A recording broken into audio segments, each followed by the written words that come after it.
Hey, what's going on, guys? Welcome back to the channel. So today I did get a new figure from the Major Wrestling Figure Podcast, Big Rubber Guys line, and it's someone I've been waiting for a long time. I actually been classifying this as part of Series 10, but whenever I kind of look up these figures, they don't really break it down by series release. They break it down by Big Rubber Guy exclusive, or like Legion of Doom Red, right? It's a Big Bad Toy Stores exclusive, so they don't necessarily fall in line with Series 8, Series 9, Series 12, 15, etc. So it's kind of messed up. But for the sake of argument, I do believe this one was supposed to be with your Bad News Brown, I think with Macho Man, and probably a couple other figures, right? Just try to look at this shelf. I don't know, is Danhausen really, like, I think Danhausen kind of falls on the same thing, like an exclusive, not actual series. Well, shoot, shut the hell up. What the hell, what are we talking about? Earl Hebner. From the Big Rubber Guys, we do have yet another exclusive, and here is what I like about this particular card. Now, you got all the new figures, right? I like this part. Now, it could be 100% coincidence, but it kind of looks like the name is highlighted, right? So, the fact that they have Earl Hebner and they got his name highlighted, so you know that's this belongs to, who this card belongs to. If you're ever mixing up your card backings or whatnot, putting it with the wrong bubble, that helps, I guess. So I think that's pretty sweet. But here is Earl Hebner in package. But Big Rubber Guys have been doing some awesome things these last few years, and their line has just expanded so far. One of the greatest things that I compliment Big Rubber Guys with is that every single figure is listed on the back of the card in sequential series order, which is amazing.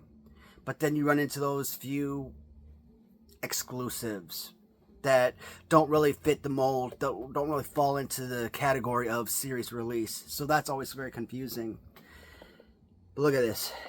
The lineup has grown so exponentially that you can no longer fit every single figure on the back of this card. So they're giving you a checklist breakdown of past series, and now they're kind of starting over. And this is, I'm gonna say it's Series 10. I'm gonna call it Series 10 because you got the Series 10 Matt and Matt Cardona and Brian Myers. Obviously, you got those same characters back in Series 1, right? And then the Series 10 release. I think Haku and all these guys, I think these are they Series 11 or Series 13. Like, I run out of space, right? Like, they're not even showing you the Series 12 Demolition on the back of this card. And technically, that should be somewhere around this area, right?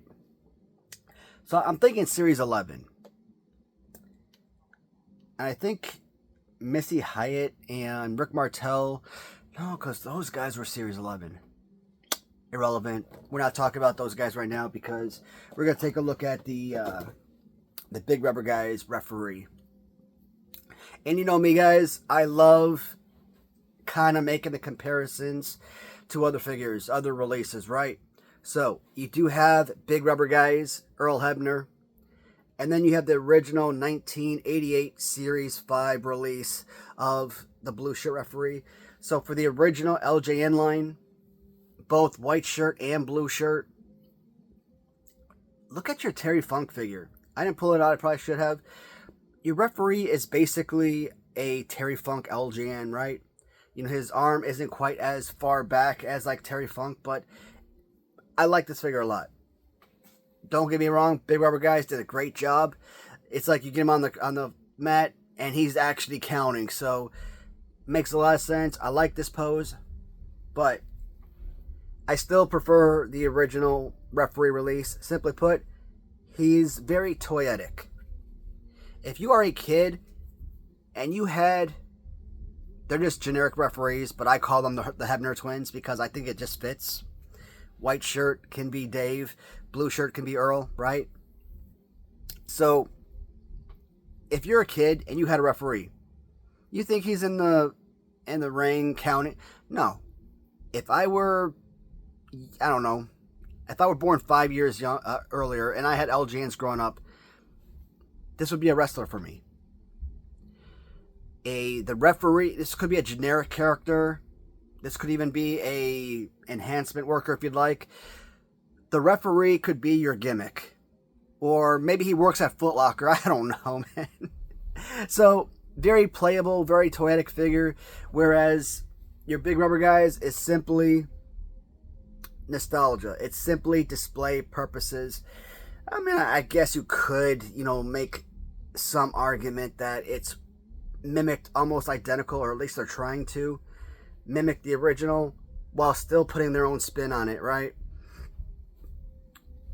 Is it a playable figure? Yeah, you can make use out of it if you're a kid. I mean, there are a lot of things you can work with. I mean, he does a one-arm toss-over, so it's playable, right? Now, generally, when you think about Vince McMahon, when you think about Gorilla Monsoon, because I do think they will come up with a gorilla one day. So when you think about Bobby Heenan and Elizabeth, right, all the managers, all your commentators, Big Rubber Guys coming out with Sean Mooney, right? When you think about those guys, Lord Alfred Hayes, etc., they're commentators, they're referees, they're managers. They're not wrestlers. So if you're a kid, you're not really focusing on play pose with these guys. Adults, these are just works of art that we could just display and bring back that nostalgia of the 80s and 90s, a time when wrestling was at its peak. I've always said, these are, my paintings on the wall or whatnot. These are my art.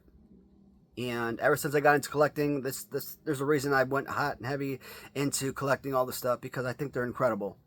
I don't look at them as toys. I look at them as what they are, art pieces. So for a displayable piece, fantastic. It's got good movement to the rubber, so it's not like a lot of the other Big Rubber Guys where the bodies are so hard you could barely get very little movement from the figures.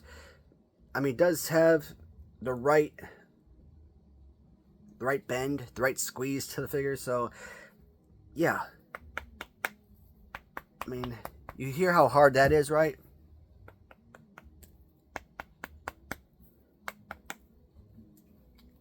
Yeah, there's obvious. With any Big Rubber Guys figure, you're always going to feel that hardness a whole lot more than in the original LGN line. But, I mean, it is fantastic. Not a whole big video, guys, because there's not really a whole lot you could say about a referee figure, but paint application is fantastic. It's got a good solid head mold, right? Whereas original, you just got this generic look. So you actually have a real character this time around. Play pose, like I said, it's fine, because you're kind of looking at him on the mat and pounding down for the count, 1, 2, 3, etc. It's solid. If I had a referee as part of my line, you know what? I could create a generic referee for a part of MRW Wrestling, or MRW. It's a good piece, guys. I mentioned when I got Rock and Roll Express and when I got Bad News Brown, I thought the referee was supposed to be part of that, like a 4-pack, and I was concerned that I didn't order this one. I could have sworn I did, but just got the figures in today. So glad to add a referee to the collection. And now I'm counting that as Series 10, maybe Series 11, so I'm wiping that out. And now I'm focusing on the Rick Martel release with Missy Hyatt and Coco Beware and Shotsky. I'm looking for Demolition, right? So these should be coming this year, and I think in Series 15 just went up for pre-order, or Series 16 just went up for pre-order this morning, and that's going to be released, I think, April of 2026. So we're a good 6 months out from that series. But if I classify this as, say, Series 10, Series 11, and that's Series 16, in the next 6 months, you're going to have a ton of figures from Big Rubber Guys being released. So definitely stay tuned and keep up to date as much as possible. As always, guys, thank you so much for watching. I'll talk to you in the comments and see you all in the next video. Take care, everybody.